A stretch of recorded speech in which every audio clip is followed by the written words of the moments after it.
Hello friends, in the last video we have seen what are energy pyramids, how the energy transferred in different trophic levels and how the entire universe is working on that energy. We know that energy flow or energy pyramid is unidirectional. The energy is obtained from sun, the sun is continuously supplying the energy to the universe, but that energy is used on this universe only. It is not sent back to the sun. That's why the flow of energy is unidirectional. ऊर्जेचा प्रवाह ही एकेरी वाहतूक समजली जाते, कारण हा ऊर्जेचा प्रवाह सूर्याकडनं फक्त पृथ्वी तलावर येतो. पण न्यूट्रिएंट्स मात्र तसं नाही. There are various nutrients which are required by living organisms like carbon, hydrogen, oxygen, nitrogen, sulfur, phosphorus, etc. These nutrients are limited in amount. They are having a limited stock. And these nutrients must be utilized again and again on the surface of Earth. Whatever be the number of living organisms, they will use these nutrients again and again. That's why they should be recycled. हे recycle करण्यासाठी या विश्वात जी चक्र चालतात त्यांना आपण काय म्हणतो, बायो जिओ केमिकल सायकल. याला मराठीमध्ये आपण जीव भू रसायन चक्रे. These biogeochemical cycles are governed or they are controlled by biotic and abiotic factors. What is the main part? The flow of nutrients is cyclic. साधारणतः जे न्यूट्रिएंट्स आपण वापरतो ते सगळे न्यूट्रिएंट्स एका ठराविक अमाउंट मध्ये आहेत आणि ते पुन्हा पुन्हा वापरले जातात. हे पुन्हा वापरण्यासाठी जे चक्र चालतं, it is considered as biogeochemical cycle because some biological parts are involved in it, then geological parts are involved, and some chemicals are also involved, and that's what the cycles are. The cyclic flow of nutrients is governed by what? By biotic, abiotic, and then biotic factors. म्हणजे काय होतं, biotic factor abiotic factor ला nutrient देतात. In the reverse, abiotic factors again giving the nutrients to the biotic factor. म्हणजे यामध्ये साधारणतः या पद्धतीने चक्र चालण्याची प्रक्रिया असते. What are biotic factors? All living organisms, plants, animals, small microorganisms, all are coming in what? Biotic factor. What are abiotic factors? Everything around us which is non-living. पाणी आहे, जमीन आहे, कार्बन डायऑक्साइड आहे, गॅसेस आहे, sunlight आहे, temperature आहे, everything which has an impact on biotic factors.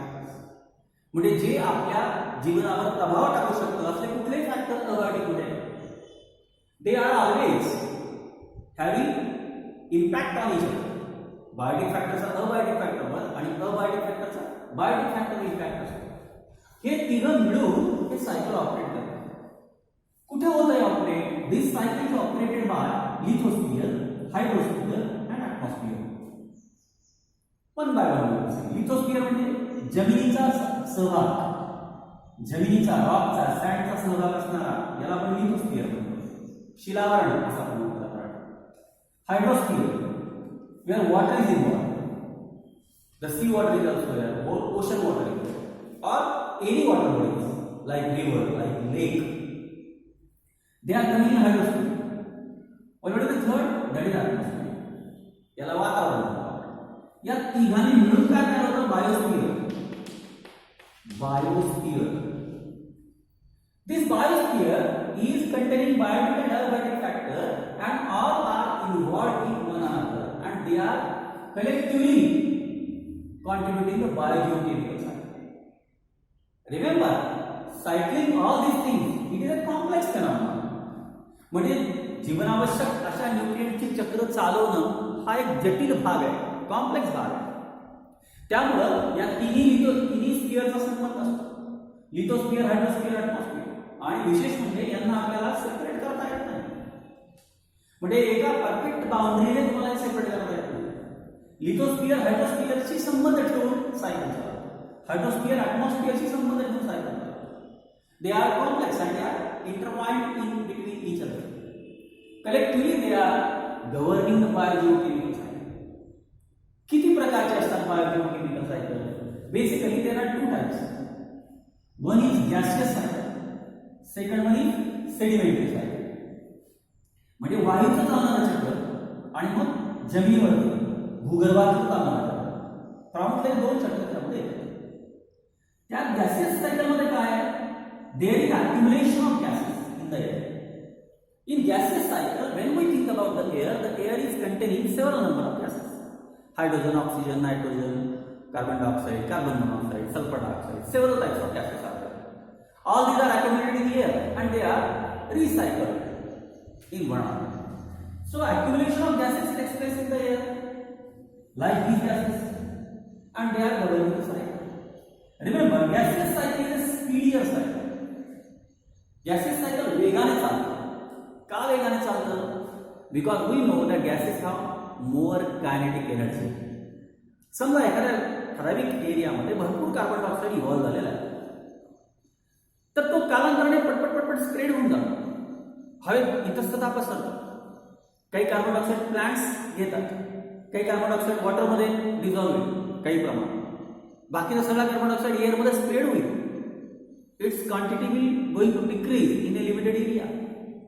That's why we say that the gaseous cycles are speedier. त्या तुलनेमध्ये दुसरं जे आहे sedimentary cycle. What is sedimentary cycle? In the sedimentary cycle, accumulation of nutrients takes place. Sedimentary cycle मध्ये soil मध्ये, मातीमध्ये, खडकांमध्ये, जमिनीमध्ये या सगळ्या न्यूट्रिएंट्सचा भरणा असतो. जमिनीतूनच घेतले जातात, प्राण्यांना दिले जातात, प्लांट्सला दिले जातात, परत जमिनीत वापरले जातात. Like ferrous, calcium, phosphorus etcetera. These are the nutrients which are found in the sedimentary cycle.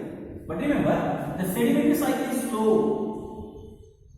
म्हणजे जमिनीतून न्यूट्रिएंट्स घेणे, ते प्लांट्सला पोहोचणे, प्राण्यांना पोहोचणे, कालांतराने त्यांच्या मृत्यूनंतर किंवा त्यांच्या डिग्रेडेशन नंतर हे पदार्थ परत जमिनीला वापस जाणे, ही जरा स्लो प्रोसेस आहे. Sedimentary cycles are slower, while the gaseous cycles are faster. मग असे किती सायकल आपल्याला या चॅप्टरमध्ये शिकायचे आहेत? There are 3 basic cycles are given in your chapter. खरं तर बाकी सगळ्या पदार्थांचे सायकल चालतातच, पण प्रामुख्याने 3 सायकल आपल्याला चॅप्टरमध्ये शिकायचे. 1 कार्बनचं सायकल, 2 ऑक्सिजनचं सायकल आणि 3 नायट्रोजनचं सायकल. त्यात सर्वात महत्त्वाचं कार्बनचं cycle, because we know that carbon is an important element in this universe. Carbon अमर्याद संयुग तयार करतो. अशी कुठलीच वस्तू नसते की ज्याच्यामध्ये कार्बन नाहीये. फार कमी, अत्यंत कमी वस्तू आहे ज्या इनऑर्गॅनिक सबस्टन्स म्हणतो आपण, they are not containing carbon. Otherwise nearly 90% of the substances which we visualise, which we see, they are containing carbon. Carbon अमर्याद संयुग तयार करतो. हे कार्बनचं चक्र कशा पद्धतीने चालतं? खरं तर कार्बनचं चक्र कार्बन डायऑक्साईडच्या चक्राच्या स्वरूपात. It is in the form of CO2 cycle. We know that in air carbon dioxide is only 0.03%. आणि हा CO2 याच पर्यावरणामध्ये, याच सायकल्समध्ये कंटिन्युअसली फिरत राहतो. कसा फिरतो? कसं चालतं कार्बनचं चक्र? कोणत्या स्वरूपात असतात? कार्बन डायऑक्साईडच्या स्वरूपात गॅसियस फॉर्ममध्ये, कार्बन कंपाऊंडच्या स्वरूपात जमिनीमध्ये आहे, कॅल्शियम कार्बोनेट आहे, फॉसिल फ्युएल्स आहे, कोकच्या स्वरूपात आहे, several types of carbon. Carbon present in the living bodies, सजीवांच्या शरीरात कार्बन वेगवेगळ्या स्वरूपात आहे.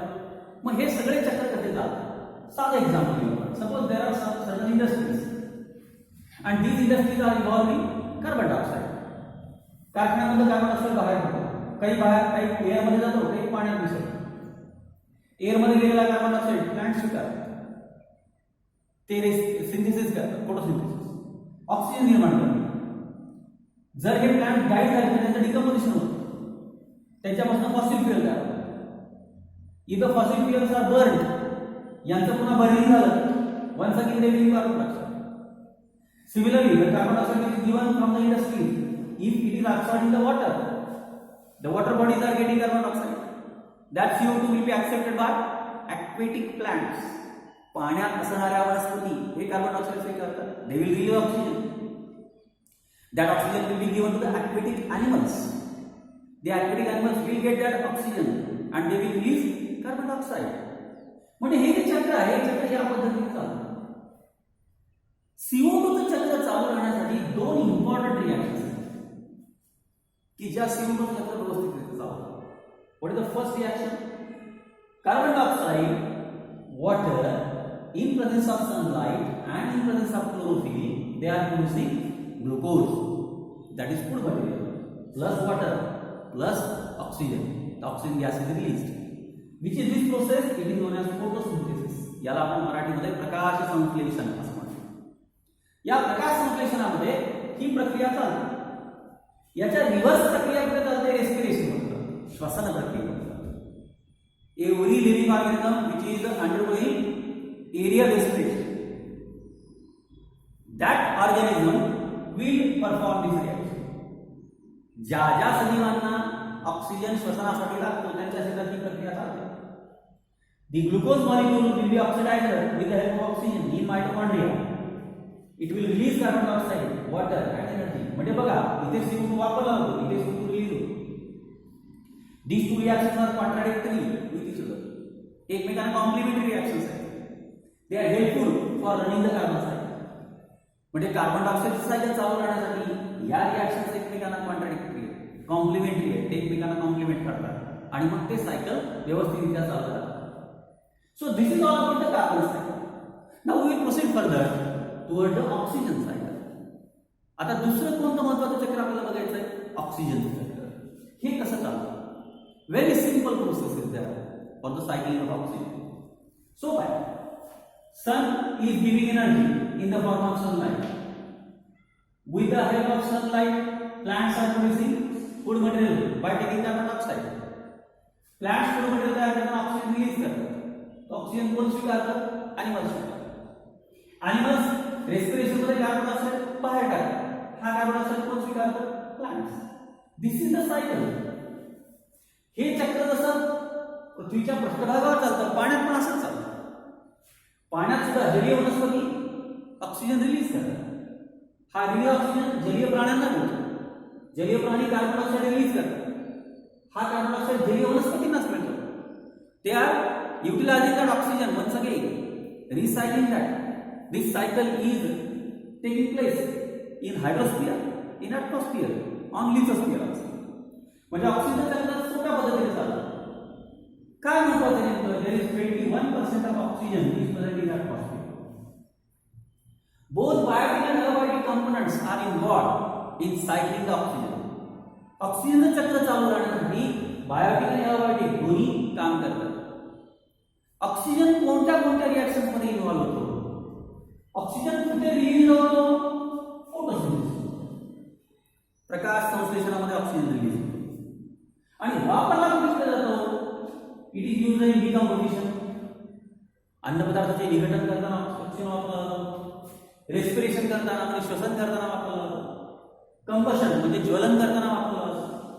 करोजन म्हणजे एखादं मटेरियल किंवा एखादं मेटल करोड होत असेल त्याचं ऑक्साईड फॉर्म करताना ते होतं. Rusting, particularly rusting is the word which is used for the iron material. लोखंडाच्या बाबतीत रस्टिंग होतं, तिथे सुद्धा हे वापरलं जातं. In this also it is used. म्हणजे काही रिएक्शन्स मध्ये ऑक्सिजन वापरला जातो, काही रिएक्शन्स मध्ये ऑक्सिजन रिलीज होतो. म्हणून आपण या टॉपिकच्या सुरुवातीलाच म्हटलं आहे की biochemical cycle. Now we are to think about the last cycle which is known as the nitrogen cycle. How the nitrogen cycle is carried out and how we can maintain it with the help of biogeochemical cycle. We will see. Nitrogen cycle साधारणतः कसं चालतं आणि कुठल्या प्रकारच्या reactions nitrogen cycle मध्ये involve असतात. In nitrogen cycle, remember we know that nitrogen is present in the atmosphere nearly 78%. Sun is the ultimate source of energy. हे माहिती आहे. हवेत भरपूर नायट्रोजन, पण दुर्दैवानं हा नायट्रोजन डायरेक्टली आपल्याला वापरता येतो. काय होतं नेमकं? ढग आकाशात असताना, विजा कडकत असताना, पाऊस पडत असताना काय होतं? हा जो वॉटर मॉलिक्यूल आहे त्याच्यामध्ये नायट्रोजन मिसळतं. Some chemical reactions take place and some nitrogenous compounds are formed. Nitrogenous compounds are formed. योगामध्ये हे नायट्रोजनस कंपाउंड्स कुठे येतात? They are coming in soil. जमिनीत मिसळतात. जमिनीमधलं हे डायरेक्टली कोणाला येतात? प्लांट्स आहेत. प्लांट्स फूड मटेरियल तयार करतात, तिथून ते अॅनिमलला देतात.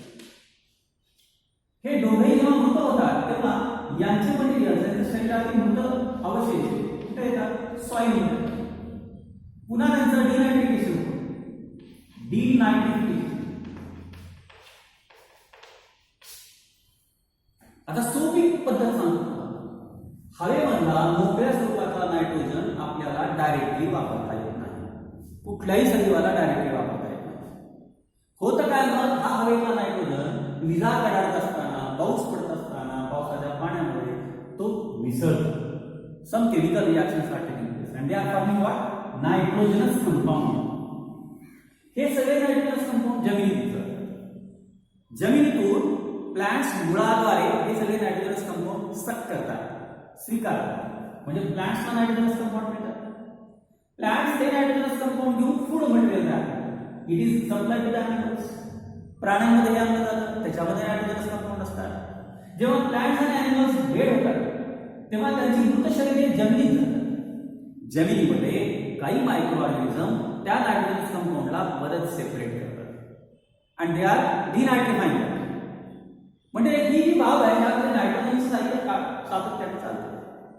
There are 3 to 4 chemical reactions involved in the nitrogen cycle. Number 1 is nitrogen fixation. Nitrogen fixation मी आता सांगितलं तुम्हाला हे रिएक्शन. हवेतला नायट्रोजन पाण्यामध्ये मिसळतो, विजा काढत असताना, पाऊस पडत असताना ते नायट्रोजन कंपाऊंड जमिनीत मिसळतात. याला नत्राचे स्थिरीकरण म्हणतात. हे स्थिरीकरण जमिनीत पण होतं. That is called as nitrogen fixation. In that nitrogen fixation the small bacteria, they have different types of nitrogenous bacteria, they are forming compounds of the nitrogen and then that is called as what, nitrogen fixation. Number 2, the second process is ammonification.